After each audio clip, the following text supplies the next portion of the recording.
এগিয়ে থাকা দলের সাথে ম্যাচ, সেটিও আবার তাদেরই ঘরের মাঠে। একদিকে যেমন থাকবে কঠিন পরীক্ষা, আবার বাংলাদেশ দলের সামনে এই ম্যাচ হবে নিজেদের প্রমাণের মঞ্চ। তবে প্রমাণ করাটা একদম সহজ হবে না লাল সবুজ বাহিনীর জন্য। অন্তত জিততে হলে 4টি শর্ত মাথায় রাখতে হবে। কি কি সেই শর্ত, তা নিয়ে থাকছে প্রতিবেদন। এশিয়ান গেমসের বাছাই পর্বের আগে ম্যাচ কাগজে কলমে যা ফ্রেন্ডলি ম্যাচ, তবে ফ্রেন্ডলি হলেও ভিয়েতনামের বিপক্ষে ম্যাচের মাহাত্ম্য কম নয়। র্যাঙ্কিংয়ে 72 ধাপ এগিয়ে থাকা দল তাদের মাঠে ডেকেছে বাংলাদেশকে। এমন দৃশ্য বাংলাদেশ ফুটবলেই বিরল। আর সেখানে ভালো ফল নিয়ে স্টেটমেন্ট তৈরি করতে পারলে আগামী দিনে এশিয়ার অন্য দেশগুলোর কাছেও বার্তা দিতে পারবে বাংলাদেশ। কিন্তু জয় পাওয়া সহজ হবে না বাংলাদেশ দলের। অন্তত 4 শর্ত পূরণ করতে হবে তাদের, যেখানে প্রথম শর্ত থাকবে সঠিক একাদশ নির্বাচনে। দেশীয় প্রবাসীদের মিশ্রণে আসুক একাদশ, তাতে কারোর সন্দেহ নেই, কিন্তু দলে সুযোগ পাক পারফর্মাররা কয়েক খেলোয়াড়কে জোর করে একাদশে রাখা নয়, বরং দলের যোগ্য খেলোয়াড়দেরকেই সুযোগ দেয় একাদশে।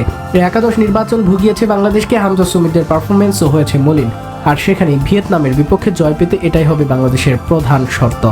ভিয়েতনামের বিপক্ষে জয় পেতে শক্ত করতে হবে ডিফেন্স লাইনকে। ঘরের মাঠে শক্তিশালী ভিয়েতনামই যে আক্রমণ করবে একের পর এক, তাতে সন্দেহ নেই। সেখানে তপু, তারেক বিশ্বনাথ বা জায়ান যেই খেলুক না কেন, তাদের ডিফেন্সের দিকে দিতে হবে শতভাগ। কোনো প্রকার স্পেস দিলেই কাজে লাগাবে প্রতিপক্ষ, এটা মাথায় রাখতে হবে। অপরদিকে গোলরক্ষককেও থাকতে হবে ডিফেন্সের অংশ হিসেবে। জিকু বা মিতুল যেই দ্বারা গোলবারে পারফরমেন্স রাখা যাবে না কমতি। জমাট বাঁধা ডিফেন্সই বাংলাদেশের ম্যাচ জয়ের দিকে ধাবিত করবে।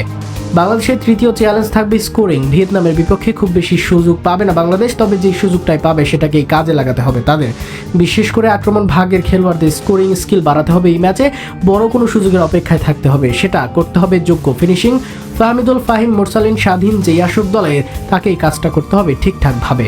আরেকটি বড় চ্যালেঞ্জ থাকবে মাঝ মাঠের লড়াই। ভিয়েতনামের মতো দল সাধারণত মাঝ মাঠ নিয়ন্ত্রণ করেই ম্যাচের গতি নির্ধারণ করবে, তাই বাংলাদেশের মিডফিল্ডারদের উপর থাকবে বাড়তি দায়িত্ব। বল ধরে রাখা, দ্রুত পাস দেয়া এবং ডিফেন্স ও আক্রমণের মধ্যে সংযোগ তৈরি করা, এই কাজগুলো ঠিকভাবে করতে হবে তাদের। মাঝ মাঠে যদি বারবার বল হারায় বাংলাদেশ, তাহলে চাপ বাড়বে ডিফেন্সের উপর এবং সুযোগ পাবে ভিয়েতনাম। তাই মাঝ মাঠে দৃঢ়তা দেখানো এবং খেলার ছন্দ ধরে রাখা হতে পারে বাংলাদেশের জন্য বড় একটি চ্যালেঞ্জ। সব মিলিয়ে ভিয়েতনামের মাঠে বাংলাদেশ দলের সামনে অপেক্ষা করছে কঠিন পরীক্ষা। তবে সঠিক একাদশ, শক্ত ডিফেন্স, আক্রমণের সাহস এবং নিখুঁত ফিনিশিং, এই 4 শর্ত পূরণ করতে পারলে বড় চমক দেখাতেও পারে লাল সবুজের দল।